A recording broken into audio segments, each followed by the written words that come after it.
Salve, meus queridos, tudo bem com vocês? Estou aqui para mais uma aula, né? Uma aula mais resumida. Vocês tiveram essa aula ontem no Centro de Mídias e eu vou tentar deixar de uma maneira mais simples, assim, para aqueles que não entenderam de repente, entender melhor, né? A aula foi sobre os processos das independências na América Latina. Então, quando a gente fala América Latina, entendam vocês que é a parte que vai do México até o sul da América, até o Uruguai. O Brasil também está na América Latina, o Brasil também é um país latino.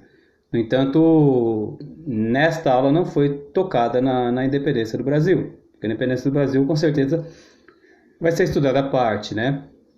Em algum momento. E para a gente começar a conversa, gente, o que é isso, professor? A independência da América, né? Da América Latina, né? Foi feita uma sensibilização muito interessante lá no Centro de Mídias ontem, que a professora colocou uma taça, um troféu de futebol assim, e perguntou para os alunos se eles sabiam o que era, né? E aí é o troféu da Libertadores da América, né? Porque aquele campeonato de futebol que tem no Brasil, na América do Sul, ele é em homenagem justamente àquelas pessoas que foram importantes na independência dos países aqui da América Latina, na América do Sul. Tudo bem? Foi uma sensibilização importante. Mas independência de quem? Quem ficou independente e por que ficou independente, né? Os países da América Latina eram dominados por alguém? A gente já teve essa aula, lembra lá? Quando a gente falava da colonização espanhola, quando os espanhóis vieram colonizar a América, Portugal colonizou o Brasil, lembra? Tinha um sentido de exploração, de explorar e tudo, lembra lá? E os espanhóis colonizaram o restante da América Latina, do México até o Uruguai. E ali montaram verdadeiros sistemas de exploração, né? E aí montou-se uma estrutura social para explorar a América. Os espanhóis tinham interesse de levar o quê? Ouro, prata, cacau, enfim. Tudo aquilo que era riqueza aqui da América era para ser levado para a Espanha. Tudo bem? E a estrutura social que se montou aí, a sociedade colonial, então, como ela estava dividida, né, professor? Antes da independência, né? Então você tinha dois grupos que eram grupos, assim, digamos, de pessoas com privilégios, que eram os chapetones, que foi falado lá ontem. Os chapetones eram pessoas com bastante poder, mas eles eram pessoas nascidas na Espanha, filhos de ricos nascidos na Espanha, né? Então eles viviam aqui na América e tal, tinham privilégios, poderes políticos, comandavam a exploração aqui da América em nome dos espanhóis. Aí você tinha os criolhos, né? Olha lá, escreve crioulos, mas se lê criolhos. Os criolhos também tinham um certo privilégio, um certo poder, só que eles eram filhos de espanhóis nascidos aqui na América. Tinham menos poderes do que os chapetones. Mas eram pessoas também que tinham algum poder político e econômico também. E o restante da sociedade colonial, a divisão dela, a divisão social, você tinha ali os mestiços, né? Porque se você tem índio, africano e de repente o europeu, ali vai se misturar e vai naturalmente gerar o mestiço, né? E você tinha escravos. Os escravos podiam ser tanto índios, que eram escravizados, a grande maioria na América dominada pelos espanhóis de escravizados foram os índios, mas você também tinha negros, né? Trazidos da África que se tornavam escravos aqui na América. Tudo bem? E aí, no começo, essas pessoas começavam a ser exploradas e tal. Os mestiços, os escravos começavam a ser explorados e tal. Vai chegar um momento que vai haver algumas revoltas, né, gente? Essa galera não vai gostar de ser explorado, né? E vão tentar modificar as coisas. Então, a primeira grande revolta que a gente tem, a gente nem fala que é uma revolta já tentando ter a independência da América, né? Pela independência da América, mas o primeiro grande movimento que a gente tem ali de contestação às ordens da metrópole, da Espanha, é a chamada revolta de Tupac Amaru, né? Tupac Amaru era um índio. Por que a Espanha fazia? A Espanha, às vezes, ela pegava um índio e colocava para chefiar algumas regiões, como Tupac Amaru, por exemplo, chefiava a região ali que hoje é do Peru, né? Porque ele falava a língua dos índios e tal.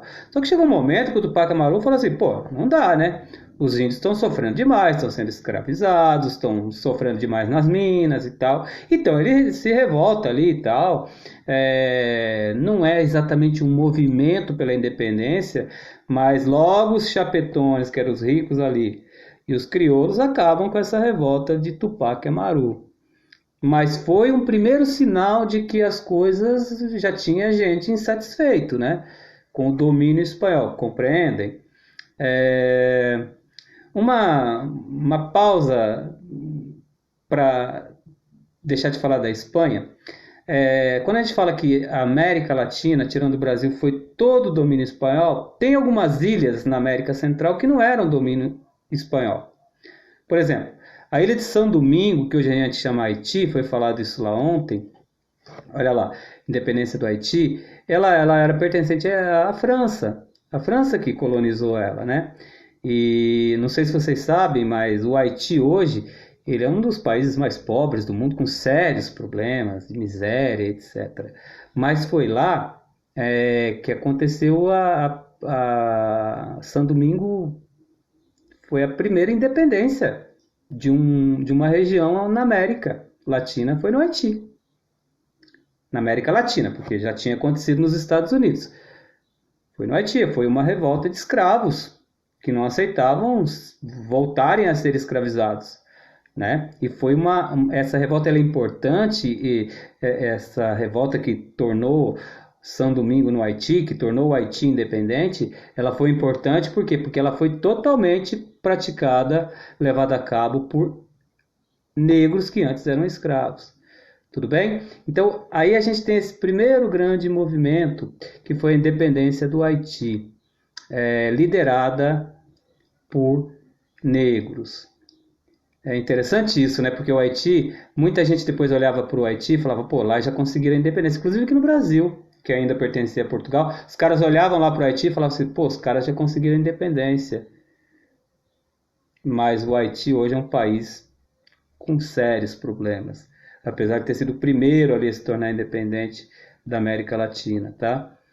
E as coisas começaram a caminhar, gente. Então, muitos começaram, passaram o tempo, e lá no final do século XVIII, já entrando para o século XIX, nos anos 1800, muitos filhos de chapetones, crioulos e tal, crioudios e tal, iam estudar, sabe aonde? Iam estudar lá na França. E adivinha com que ideais eles se deparavam lá? Com os ideais iluministas. Olha o iluminismo de novo. Se deparavam com ideais de liberdade, igualdade, e aí quando voltavam para a América, já tinham aquele sentimento de pertencimento àquele lugar. E aí falava assim, pô, como assim? A Espanha vai ficar dominando isso aqui até quando, né? Porque a Espanha só queria explorar, explorar, explorar. E as tensões aumentaram muito quando a Espanha, a metrópole, resolveu aumentar a exploração e principalmente aumentar a cobrança dos impostos, limitando o poder dos chapetones, dos crioulos, que eram aqueles ricos, aqueles que tinham poder político, que eram filhos de espanhóis, mas que tinham o poder político deles aqui na América. E a coroa espanhola da Espanha quer limitar o poder desses caras, tanto dos chapetones como dos crioulos. Quando teve a revolta de Tupac Amaru, que os chapetones e os crioulos foram os primeiros a acabar com a revolta.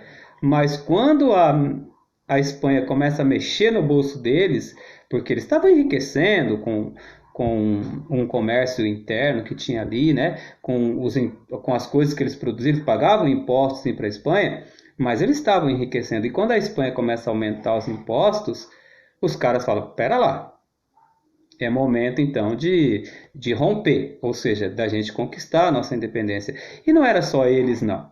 Havia também as civilizações indígenas que estavam passando fome, né? Eu tinha um professor na faculdade, o Leon Palmer, ele era um argentino que dava aula aqui na Unesp, e ele sempre falava assim pra gente, a independência dos países aqui da América Latina se deu por dois motivos. Primeiro, porque as pessoas estavam passando fome. Sim, aqueles mais pobres, índios, mestiços, estavam passando fome. E segundo, é por conta de que os ricos aqui da América não queriam perder o poder aqui da América para a metrópole espanhola, compreendem? Então, as independências aqui dos países da América, eles tinham dois objetivos. Primeiro objetivo, tinha uma parte da população que estava passando fome e que não queria, obviamente, passar fome, queria melhor condição de vida, e outros que não queriam perder o poder político, que era o caso dos chapetões e dos crioulos. Tudo bem? E aí começa a aparecer aquelas figuras importantes, né, que foram líderes. Não é, quando a gente fala os libertadores da América, é homenagem a caras como José de San Martín, né, que atuou ali participando da independência do Chile, do Peru, e também do Simão Bolívar, que talvez seja o mais importante libertador da América, né, o maior líder da independência da América, que esteve ali atuando na independência da Venezuela, Nova Granada, Quito, até perto da região do México. Portanto, quando a gente fala nas independências da América Latina, a primeira coisa, né, também foram inspiradas nos ideais dos iluministas, igualdade, fraternidade, liberdade, e lutou-se muito contra a Espanha também, aquela população mais pobre que vivia aqui na América e que era dominada pela Espanha, para ter comida na mesa. Lutou-se também, aí era o caso daqueles espanhóis, filhos dos espanhóis que tinham o poder aqui na América, que não queriam o poder. San Martín, Simão Bolívar, por exemplo, eram crioulos. Então eram espanhóis que lutaram pela independência da América. Tudo bem? Essas independências elas foram acontecendo aos poucos, né?